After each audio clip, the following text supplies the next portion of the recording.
It couldn't happen. It wouldn't happen. But for the sake of illustrating some constructive and destructive ways of handling marital conflicts, let's suppose that there's an argument going on at the Adams house and that there's an identical argument going on at the same time over at the Canes. Let's listen in on both couples for a moment. First, the Canes. It's only money. Let's just throw it all away. It's only a budget. It's not sacred. Not with you around. Me?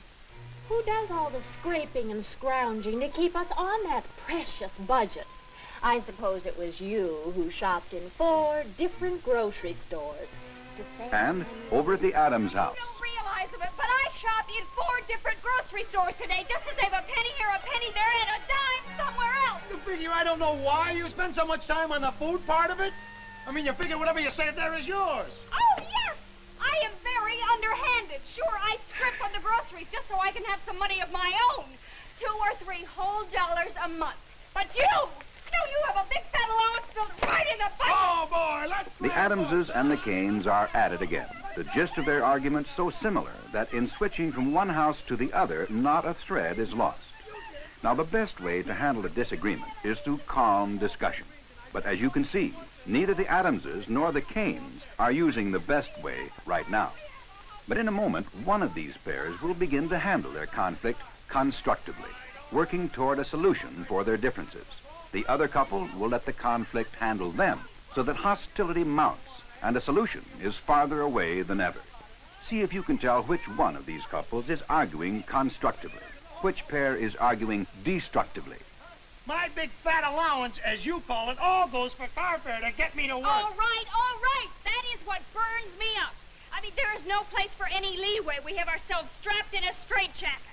Going overboard for a vacation won't help that. I don't call it going overboard. Not now, under the circumstances.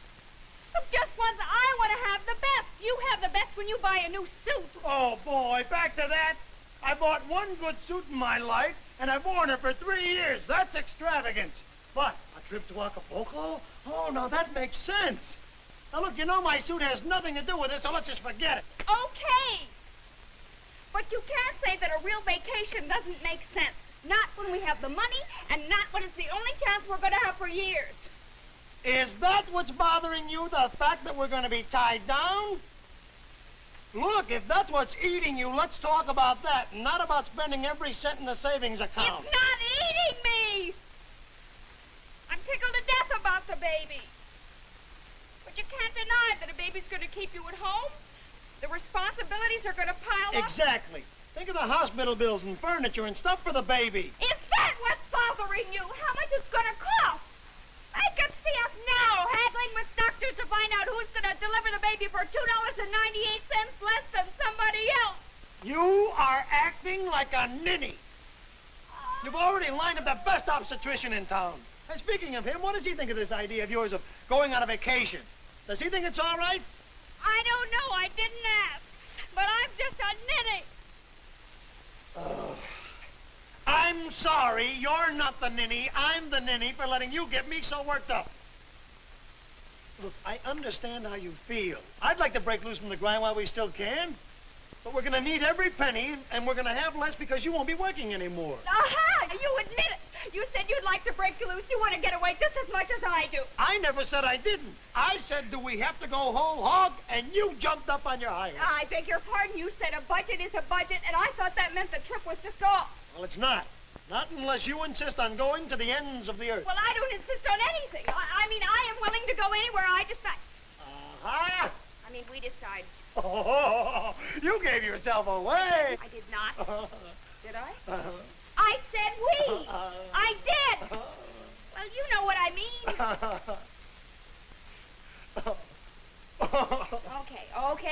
Okay. You win. But I know we've got to be reasonable about it. Well, then for Pete's sakes, let's argue about what we can do, huh?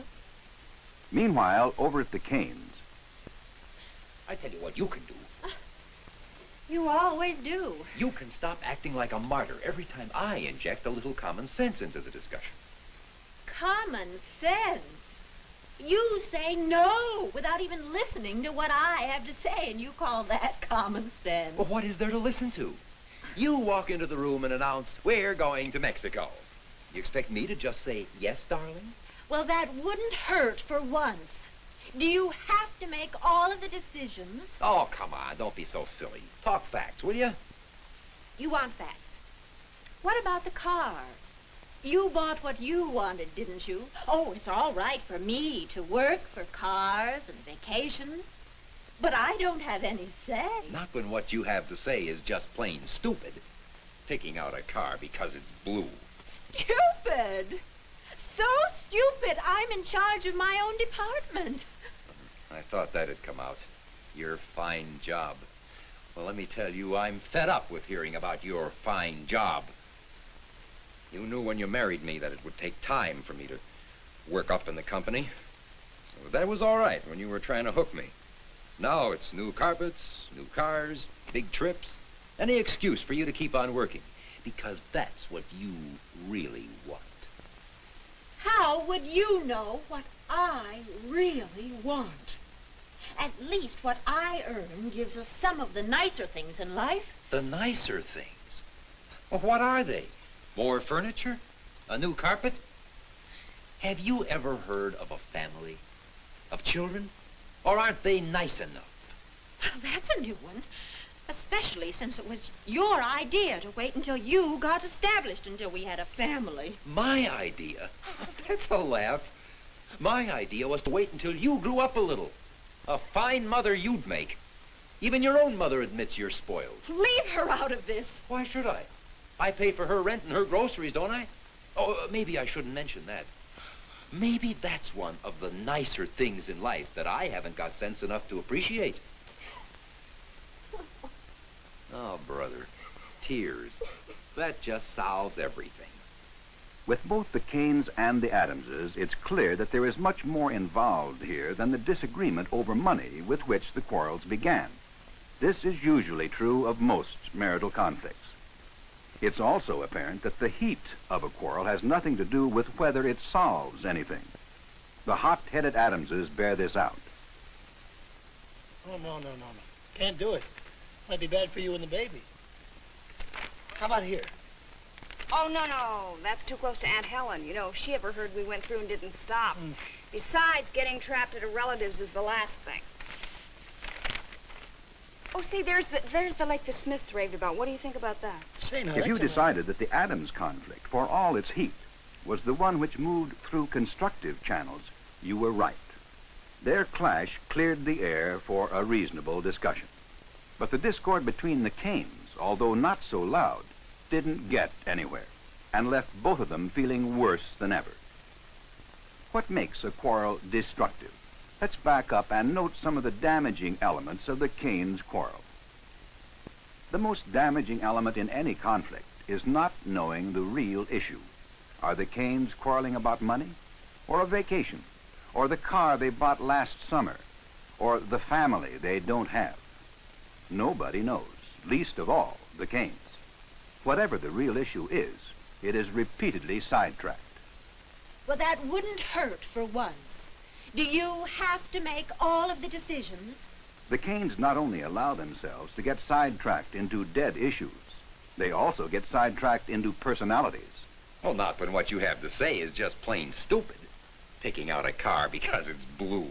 From attacking personalities, it's only a short step to hitting below the belt. Stupid! So stupid, I'm in charge of my own department. And once the hitting gets below the belt, outright hostility, the urge to hurt the other person as badly as you've been hurt, comes to the fore. My idea was to wait until you grew up a little. A fine mother you'd make. Even your own mother admits you're spoiled. Leave her out of this. Why should I?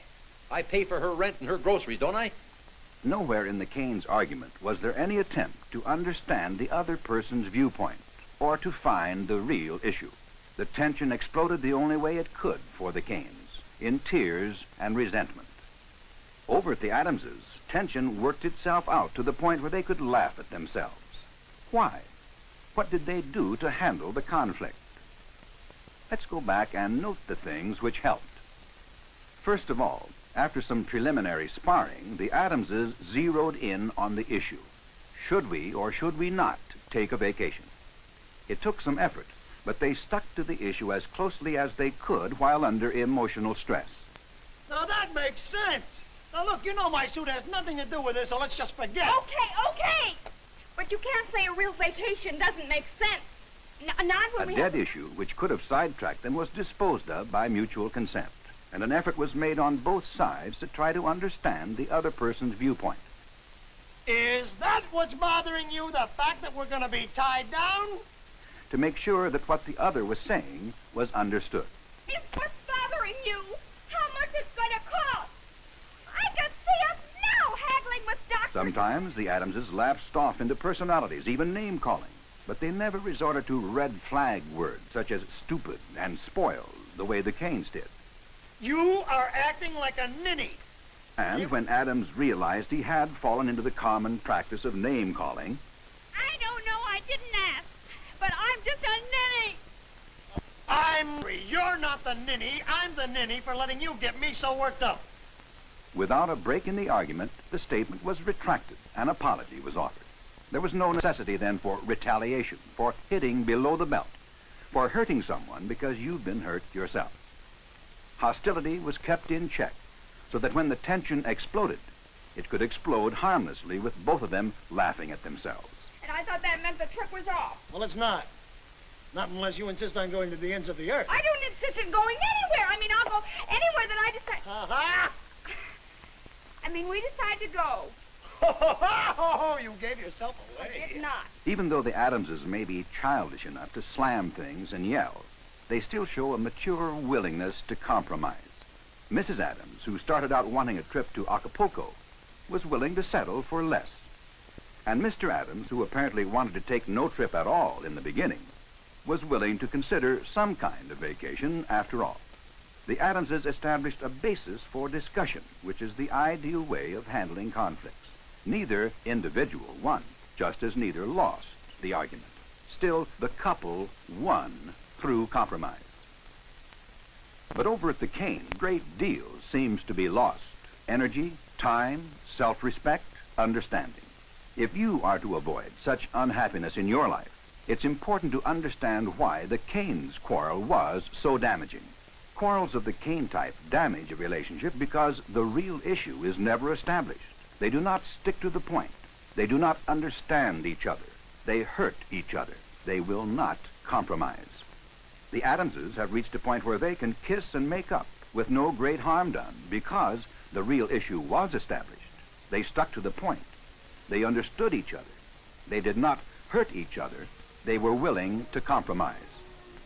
When you marry, you will have conflicts with your marriage partner. With two individuals, 2 points of view, it would be impossible not to disagree sometimes, and unrealistic not to learn how to handle marital conflicts. Learning the techniques now is better than learning them later, the hard way. How many of the suggestions for minimizing the damages of family quarrels can you remember? Are there any other suggestions you can add for handling marital conflicts constructively?